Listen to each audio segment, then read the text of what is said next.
नमस्कार, शुभ लक्ष्मी में आप सभी का स्वागत है। मैं हूं हर्षदा सावंत। सबसे पहले देखते हैं इस वक्त की बड़ी खबरें।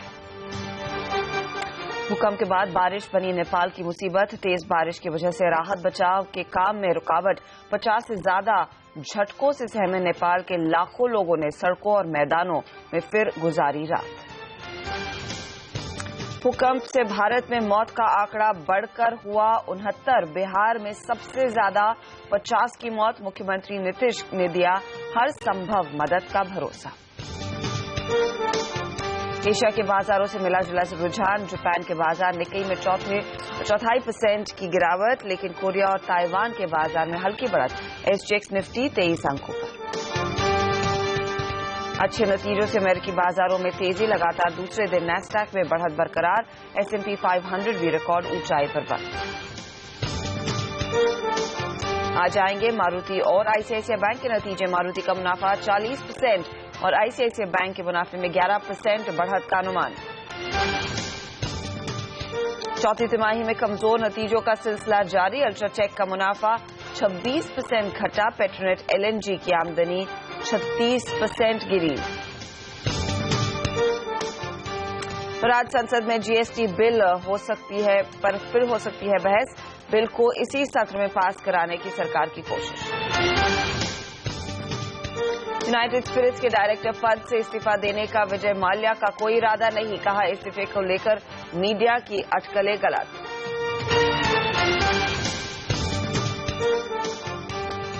बुलेटिन की शुरुआत करते हैं नेपाल में आए भूकंप से, जिसने हजारों लोगों को मौत की चपेट में ले लिया है।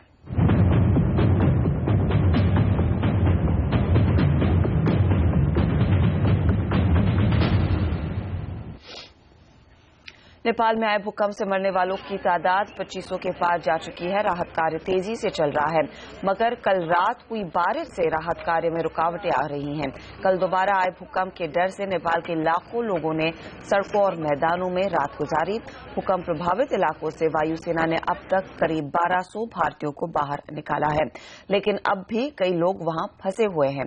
भारत की ओर से नेपाल में लगातार राहत और बचाव कार्य जारी है। कई टेलीकॉम कंपनियों ने नेपाल की कॉल दरें लोकल कर दी हैं। भूकंप से भारत में मौत का आंकड़ा 69 के पास पहुंच चुका है। भारत में सबसे ज्यादा असर बिहार पर पड़ता दिख रहा है। बिहार में अब तक मौत का आंकड़ा 50 तक पहुंचा है। बिहार के मुख्यमंत्री नीतीश के लोगों के हर संभव मदद का भरोसा भी दिलाया है। नेपाल में आए भूकंप और इस बड़ी त्रासदी पर आगे कुछ और अपडेट्स भी लेकर आएंगे, लेकिन फिलहाल देख लेते हैं कि आज अंतर्राष्ट्रीय बाजारों से क्या संकेत मिल रहे हैं ट्रेड के लिए। बात यहां पर रहेगी आज काफी ज्यादा एक्शन की। एक्सपायरी का हफ्ता और सिलसिला रहेगा जारी यहां पर नंबर्स का, लेकिन विदेशी संकेत भी थोड़े से बेहतर बनते हुए दिखाई दे रहे हैं। तो क्या क्यों वहां से मिल रहा है? साथ ही आईसीआईसीआई बैंक और मारुति सुजुकी के नतीजे कैसे रहेंगे? उम्मीद है कि मुनाफे में एक अच्छा खासा इजाफा मारुति में पेश होगा, लेकिन किस तरह का क्यों रहेगा आज आपकी ओपनिंग ट्रेड के लिए, इस सब पर बात करेंगे। हमारे साथ जुड़ेंगे मार्केट से रजानिल सिंह भी, साथ ही इंटरनेशनल मार्केट के अपडेट के साथ आशीष वर्मा, और हमारे साथ होंगी हमारी दोनों सहयोगी सोनम मेहता और पूजा त्रिपाठी, जो बताएंगे नतीजों का सिलसिला कैसा रहेगा आज के सत्र में। लेकिन सबसे पहले अंतर्राष्ट्रीय बाजारों से संकेत कैसे बनते हुए दिखाई दिए हैं। अमेरिका में हमने देखा हल्की बढ़त के साथ कारोबार रहा है। आशीष, क्या डिटेल्स हैं? पॉजिटिव क्यूज हैं, ध्यान रखें। शुक्रवार को अमेरिकन मार्केट में देखा था फ्लैट से ऑलमोस्ट 3/4% के आसपास की बढ़त के साथ कामकाज हो रहा था। ऑलमोस्ट दिन के हाईज पे जाके अमेरिकन मार्केट्स क्लोज हुए, ना सिर्फ दिन के, इनफैक्ट अपने लाइफ हाईज के आसपास है। नैस्डैक आपको याद होगा, गुरुवार को हमने हाईलाइट करा था कि वहां पे रिकॉर्ड क्लोजिंग लेवल्स पे बंद हुआ। 15 साल बाद 2000 के बाद सबसे उच्चतम स्तरों को एक बार फिर से नैस्डैक ने ब्रीच करा। इनफैक्ट शुक्रवार के ट्रेडिंग सेशन में नया लाइफ हाई बनाते हुए नजर आए। जहां तक S&P की बात है, आपको याद होगा गुरुवार को इंट्राडे हाईज बनाए थे, क्लोजिंग बेसिस पे हाईज भी हमने देखा शुक्रवार को बनते हुए नजर आए। डाउ भी इनफैक्ट, क्योंकि कुछ लार्ज कैप कंपनीज अभी भी परफॉर्म नहीं कर रही हैं, लैगार्ड्स हैं, इसीलिए डाउ अभी तक लाइफ हाईज नहीं पहुंचा है, लेकिन यह भी महज 1.25% दूर है अपने अब तक के सबसे उच्चतम लेवल्स के आसपास। कहां से मदद मिल रही है अमेरिकन मार्केट्स को? ध्यान रखिए, रिजल्ट्स सीजन चल रहा है वहां पे और नतीजे स्ट्रांग आ रहे हैं कंपनीज के। खासतौर पे फ्राइडे को हमने देखा था वहां पे माइक्रोसॉफ्ट, अमेजॉन, स्टारबक्स जैसी दिग्गज कंपनीज के रिजल्ट्स और बाजार को इन रिजल्ट्स पसंद आए और ज्यादा रिएक्शन शार्प इसलिए आपको देखने को मिल रहा है क्योंकि वहां पे इकोनॉमिक फ्रंट पे कोई इंपॉर्टेंट डेटाज लाइंड अप नहीं है, तो बाजार इन रिजल्ट्स पर रिएक्ट कर रहा है और इसलिए मजबूती देखने को मिल रही है। यूरोप की तरफ मूव करिए, वहां पे तो इनफैक्ट हमने 1/4 से 3/4% के आसपास की बढ़त देखी। वहां पे भी जो कॉर्पोरेट अर्निंग्स चल रही हैं उन पर रिएक्शंस देखने को मिले और यूरोप में इनफैक्ट कहना चाहिए 1/3% के आसपास जो पैन यूरोपियन इंडेक्स है उसमें हमने देखा मजबूती के साथ ट्रेड्स हुए। खासतौर पे जर्मनी में सबसे अच्छी मजबूती देखने को मिली 3/4% के आसपास की, क्योंकि यहां के डेटा इंटरेस्टिंग है। अब जो डेटा आया है अप्रैल में बिजनेस सेंटिमेंट्स को लेकर, उसमें एक मार्क्ड इंप्रूवमेंट देखने को मिल रहा है। बाजार उम्मीद के बराबर वो डेटा आया, इसीलिए उत्साह देखने को मिला। लेकिन इंपॉर्टेंट है, आपको याद होगा शुक्रवार को ग्रीस के फाइनेंस मिनिस्टर्स की, यूरोजोन के फाइनेंस मिनिस्टर्स के साथ बैठक थी। एज एक्सपेक्टेड कोई बड़ा आउटकम वहां से नहीं आया, लेकिन उसके बावजूद क्योंकि मूड बेहतर है, एथेंस का यानी कि ग्रीस का इंडेक्स आपकी स्क्रीन पर 3-3.25% के आसपास की उछाल के साथ ये बंद हुआ। एशिया की तरफ मूव करिए और ऑब्वियस है जिस तरह से हमने स्ट्रॉन्ग वीकेंड क्यूज पिकअप करे अमेरिका से, मजबूती के साथ ट्रेड्स हैं, लेकिन यहां पे इंटरेस्टिंगली रिजल्ट्स पे ज्यादा रिएक्शन शार्प देखने को मिल सकता है। एशिया में भी रिजल्ट सीजन चल रहा है और इस बीच एसजीएक्स निफ्टी दर्शा रहा है कि भारतीय बाजारों की शायद इस हफ्ते के पहले कारोबारी सत्र हल्की मजबूती 1/4% के आसपास की बढ़त के साथ शुरुआत हो। चलिए, अंतर्राष्ट्रीय बाजारों से संकेत थोड़े बहुत बेहतर है। हमारे साथ अनिल सिंह भी जुड़ रहे हैं। अनिल, पिछला हफ्ता कठोर था भारतीय बाजारों के लिए। सेंसेक्स निफ्टी 3.5% टूटे, लेकिन आज ऑफकोर्स नंबर्स के लिए एक बड़ा दिन और साथ ही इस हफ्ते एक्सपायरी से भी जूझना होगा।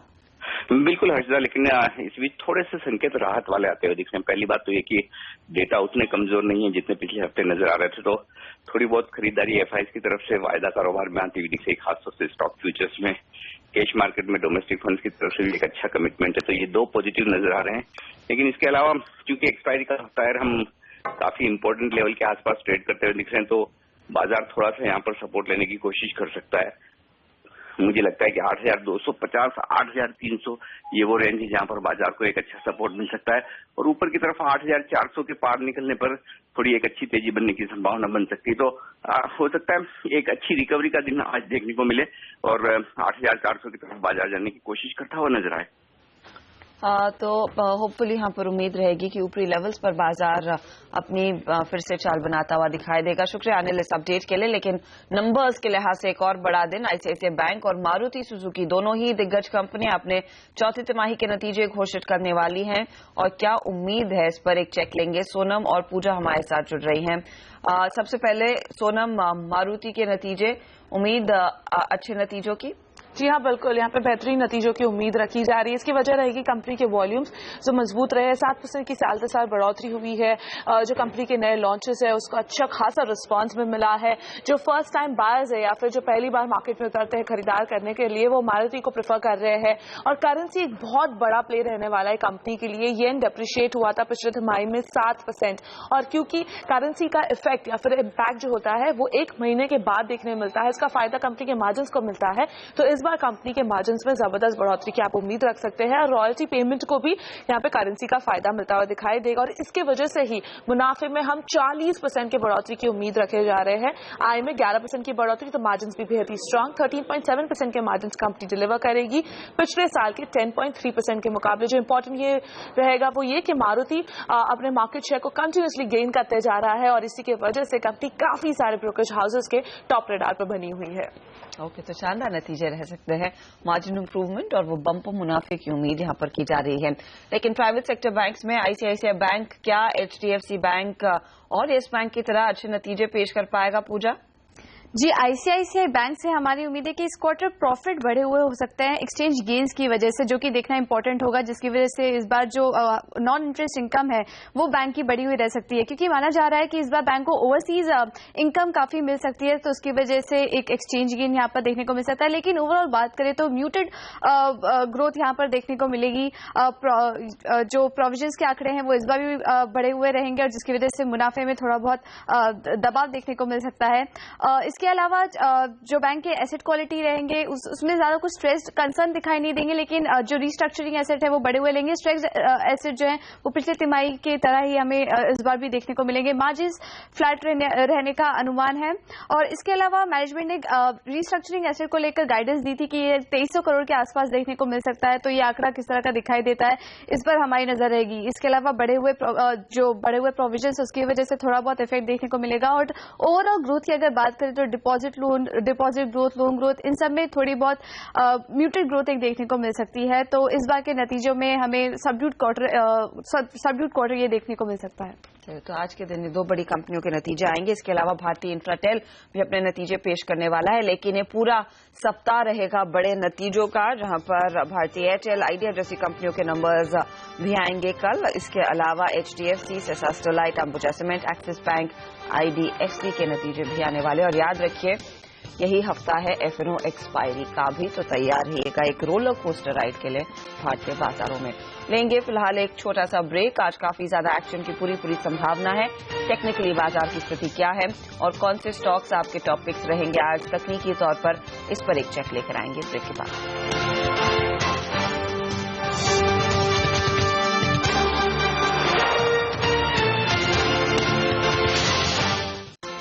आज का दिन एक्शन पैक्ड रहने वाला है। याद रखिए कई बड़े नतीजे आने वाले हैं, जैसे हमने आपको बताया। मारुति और ICICI बैंक के नंबर्स देखने को मिलेंगे आज भारतीय बाजारों के ट्रेड के दौरान। लेकिन इसके अलावा कौन सी बड़ी खबरें हैं जिस पर बाजार रिएक्ट करेगा, इस पर एक चेक लेते हैं। हमारी रिसर्च एनालिस्ट सोनम और पूजा दोनों ही मौजूद है। बताइए कौन से स्टॉक्स यहाँ पर रेडार पर रहेंगे। नतीजों के साथ शुरुआत करेंगे। जिन्होंने शुक्रवार को और शनिवार को अपने नतीजे घोषित किए थे, सीमेंट्स के दूसरे तिमाही के तिमाही नतीजे बेहतरीन दिखाई दे रहे हैं। कंपनी की आय में 2% की गिरावट आई है, लेकिन मुनाफे में 83.4% का जंप देखने मिल रहा है। कंपनी के ऑर्डर्स इस तिमाही में बेहतरीन रहे और इसी का फायदा कंपनी को मिला है। और मार्जिन फ्रंट पे तो एक आउट परफॉर्मेंस दिखाई दे रही है। स्ट्रीट की जो हाईएस्ट एक्सपेक्टेशन थी 9% के मार्जिन की, उसके बेहतर नतीजे कंपनी ने घोषित किए हैं। 9.4% के मार्जिन कंपनी ने डिलीवर किए हैं पिछले साल के 6.9% के मुकाबले। अल्ट्राटेक सीमेंट की नतीजों की बात करें तो मुनाफे में 26% की गिरावट देखने को मिली है। कंपनी के फाइनेंस कॉस्ट भी बढ़े हुए हैं और CCI की तरफ से कुछ पेनाल्टी भी हुई है, जिसकी वजह से मुनाफे के आंकड़े में दबाव।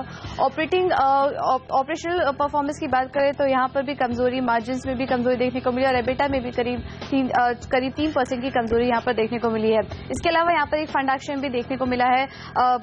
अल्ट्राटेक सीमेंट में 2 लाख शेयर्स की खरीदारी हुई है करीब 2700 रुपये प्रति शेयर पर। इसके अलावा 2700 रुपये प्रति शेयर पर 2 लाख शेयर्स की बिकवाली इस कंपनी में देखने को मिली। पेट्रोनेट LNG के चौथे तिमाही के नतीजे मिले जुले दिखाई दे रहे हैं, जहां पे कच्चे तेल में आई भारी गिरावट का दबाव कंपनी के आय पे पड़ रहा है। 36% की गिरावट हुई है यहाँ पे, लेकिन मुनाफे को काफी मदद मिली है अदर इनकम और अपने एक्सपेंसेस कम करने के कारण, जहां पे मुनाफे में 85% का जंप देखने मिल रहा है। मार्जिन भी स्टेबल है। 3.1% के मार्जिन कंपनी ने डिलीवर किए हैं पिछले तिमाही के 3% के मुकाबले। हीरो मोटोकॉर्प की बात करें तो यहाँ पर भी एक फंड एक्शन देखने को मिला है। मर्सर इन्वेस्टमेंट फंड ने कंपनी के करीब 2.5 लाख शेयर 2300 रुपये प्रति शेयर पर खरीदे। वहीं यहाँ पर 2.5 लाख शेयर 2300 रुपये प्रति शेयर की बिकवाली भी देखने को मिली।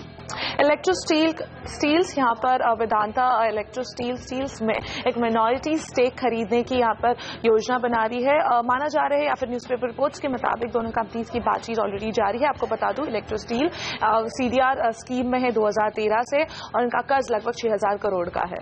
और आखिर में बात करते हैं बैंक ऑफ बड़ौदा की। यहाँ पर चुनिंदा टर्म डिपॉजिट में करीब 15 से 30 बेसिस पॉइंट की बैंक ने कटौती की है, जो कि आज से लागू होगी।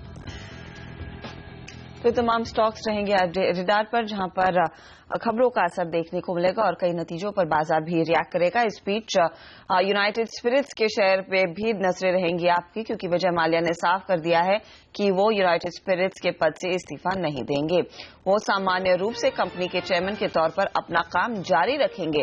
माल्या ने कहा है कि सिर्फ शेयरधारक ही एक डायरेक्टर को बेदखल कर सकते हैं। विजय माल्या ने कंपनी के बोर्ड के आरोपों को भी खारिज कर दिया है। शनिवार को हुई डियाजियो ने माल्या को यूएसएल के चेयरमैन और डायरेक्टर के पद से इस्तीफा देने के लिए कहा था। विजय माल्या यूएसएल में नियंत्रक हिस्सेदारी डियाजियो को बेच चुके हैं। डियाजियो ने यूएसएल से यूबी ग्रुप को मिले 1337 करोड़ रुपए के कर्ज से संबंध में जांच भी बैठाई थी, जिसकी जांच फिलहाल सेबी और कई दूसरी एजेंसियां कर रही हैं। तो ये स्टॉक रहेगा आज रेडार पर। और रुपया 24 पैसे कमजोर हुआ। वहीं कच्चे तेल में हमने देखी अच्छी खासी बढ़त। क्या हो आज रणनीति आपकी कमोडिटी और करेंसी बाजार में, ये आपको बताएंगे ब्रेक के बाद।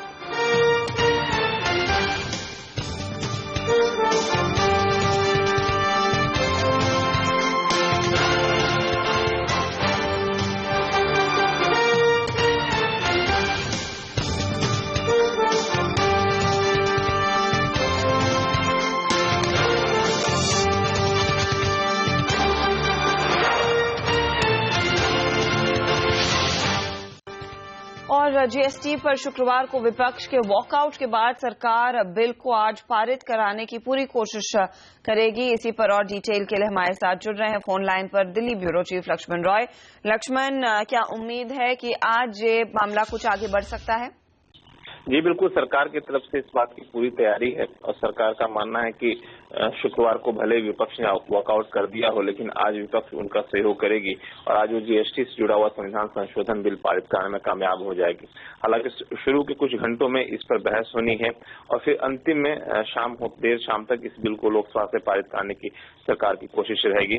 लेकिन विपक्ष की मांग अभी बनी हुई है, इस बिल को आप पार्लियामेंट की स्टैंडिंग कमेटी के पास भेजिए, क्योंकि पहले जो स्टैंडिंग कमेटी के पास जो बिल गया था और अभी जो बिल है उसमें बहुत बड़े पैमाने पर बदलाव किए जा चुके हैं।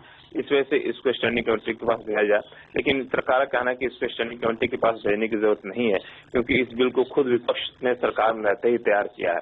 अब देखना है कि सरकार की इस बिल को विपक्ष कितना मान पाती है, लेकिन सरकार का कहना है कि अगर आज इस बिल को पारित कर लिया जाता है तो राज्यसभा में इस बिल को रखा जाएगा और संसद किसी सत्र में इस बिल को पारित कर लिया जाएगा। क्योंकि संविधान संशोधन बिल है, इस वजह से इसको 2/3 बहुमत से पारित करना होगा लोकसभा में, इसलिए विपक्ष का सहयोग यहाँ पे काफी जरूरी होगा। और उसके बाद राज्यसभा में इस बिल को बहुत ज्यादा विरोध की भी उम्मीद नहीं है सरकार को, क्योंकि यहाँ विपक्ष से सहयोग की उम्मीद कर रही है। सबसे बड़ी बात यह कि सरकार 1 अप्रैल 2016 की जो डेडलाइन है उसको सामने रखकर चल रही है और इसको आधे से ज्यादा राज्यों से मंजूरी लेनी है, वहां की विधानसभाओं से। इसलिए एक लंबी प्रक्रिया है, उस लंबी प्रक्रिया को पूरा करने के लिए 1 अप्रैल 2016 से पहले इस बिल को इस सत्र में पारित करना बेहद जरूरी है। साथ ही यहाँ पर लक्ष्मण, क्योंकि अखबारों में रिपोर्ट्स हैं और विपक्ष और खासतौर से कांग्रेस ने कहा था कि काफी ज्यादा बदलाव आए हैं, तो यहाँ पर कुछ और टाइम लगेगा इस बिल को पढ़ने के लिए। तो क्या विपक्ष की ओर से ऐसी मांग होगी कि यहाँ पर शायद इस बिल को डिले किया जाए? विपक्ष की तरफ से मांग शुक्रवार से हो रही है और अभी विपक्ष ने इस बात पर सहमति नहीं दी है कि हम इस बिल को पारित कराने में आपका सहयोग करेंगे। लेकिन सरकार पर्दे के पीछे से कोशिश कर रही है कि फ्लोर मैनेजमेंट किया जाए, किसी तरह से विपक्ष को मना लिया जाए और विपक्ष के अगर कुछ संशोधन है तो उसको बिल को पारित करने से पहले संशोधन को शामिल कर लिया जाएगा। विपक्ष के सामने ये प्रस्ताव रखकर सरकार चल रही है। अगर विपक्ष इस प्रस्ताव पर मान जाती है तब इस बिल को पारित करना आसान हो जाएगा। ओके, बहुत बहुत धन्यवाद लक्ष्मण इस जानकारी के लिए। तो आज नजर रहेंगी जीएसटी बिल आगे कितना पार होता हुआ दिखाई देगा। यहाँ पर बात अब कमोडिटी मार्केट के एक्शन की याद रखिए, 24 पैसा कमजोर हुआ था रुपया पिछले सत्र में। तो आज नजरें रहेंगी कि किस तरह का प्ले रहता हुआ दिखाई देगा। लेकिन क्यों, अगर आप कच्चे तेल से ले वहां पर स्थिति क्या बनती हुई दिखाई दी है, जहां पर रुपया हमने देखा 63.56 पर ट्रेड होता हुआ दिखाई दिया। भारी भरकम वीकनेस हमने देखा है पिछले पूरे हफ्ते में देखने को मिली है। आज अगर क्यों ले अंतर्राष्ट्रीय बाजारों के संकेत से, तो साफ तौर से यहाँ पर स्थिति आज $57.10 के आसपास ट्रेड्स बनते हुए दिखाई दिए हैं और साथ ही साथ ब्रेंट क्रूड भी $65.35 पर कारोबार करता हुआ दिखाई दे रहा है। वहीं सोने पर भी नजर रखें, अंतर्राष्ट्रीय बाजारों में यहाँ पर हल्की सी बढ़त बनती हुई दिखाई दी है। करीब $3 तक का मूव, $2.5 तक का मूव भारतीय बाजारों में, अंतर्राष्ट्रीय बाजारों में बनता हुआ दिखाई दिया है। भारतीय बाजारों में देखना होगा इसका कितना असर पड़ेगा। और साथ ही साथ चांदी भी % की बढ़त के साथ कारोबार करती हुई अंतर्राष्ट्रीय बाजारों में, एशियन बाजारों के ट्रेड में। याद रखिए काफी बड़ी त्रासदी हुई है नेपाल में भारी भरकम भूकंप के चलते, जो लगभग 6.9 था रिक्टर स्केल पर। इसका असर कुछ भारतीय कंपनियों के ऑपरेशंस पर भी पड़ता हुआ दिखाई दे सकता है। कुछ स्टॉक्स रहेंगे आज रेडार पर जिस पर आपकी नजर होनी चाहिए। कंपनियां जैसे कि Asian Paints, Dabur, Colgate, L&T, Taj group of hotels, ITC group of hotels, Escort, M&M, ये तमाम कंपनियों के कुछ ऑपरेशंस हैं जो नेपाल में हैं।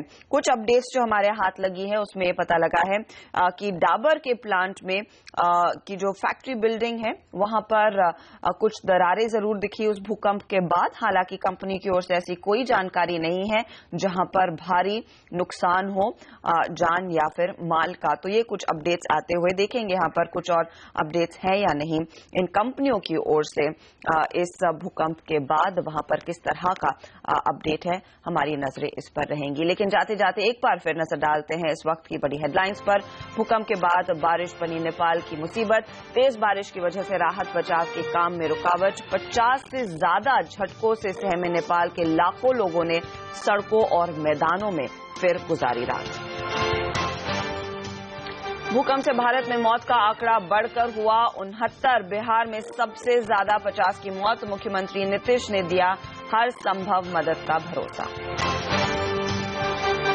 एशिया के बाजारों से मिला जुला रुझान। जापान के बाजार निक्केई में 0.25% की गिरावट, लेकिन कोरिया और ताइवान के बाजार में हल्की बढ़त। SGX निफ्टी 23 अंक ऊपर। अच्छे नतीजों से अमेरिकी बाजारों में तेजी। लगातार दूसरे दिन नैस्डैक में बढ़त बरकरार। S&P 500 भी रिकॉर्ड ऊंचाई पर बंद। आज आएंगे मारुति और ICICI बैंक के नतीजे। मारुति का मुनाफा 40% और ICICI बैंक का मुनाफा 11% बढ़ने का अनुमान। चौथी तिमाही में कमजोर नतीजों का सिलसिला जारी। अल्ट्राटेक का मुनाफा 26% घटा। पेट्रोनेट LNG की आमदनी 36% गिरी। राज्य संसद में GST बिल पर हो सकती है बहस। बिल को इसी सत्र में पास कराने की सरकार की कोशिश। यूनाइटेड स्पिरिट्स के डायरेक्टर पद से इस्तीफा देने का विजय माल्या का कोई इरादा नहीं। कहा इस्तीफे को लेकर मीडिया की अटकलें गलत। आज स्टॉक पर रहेगी नजर।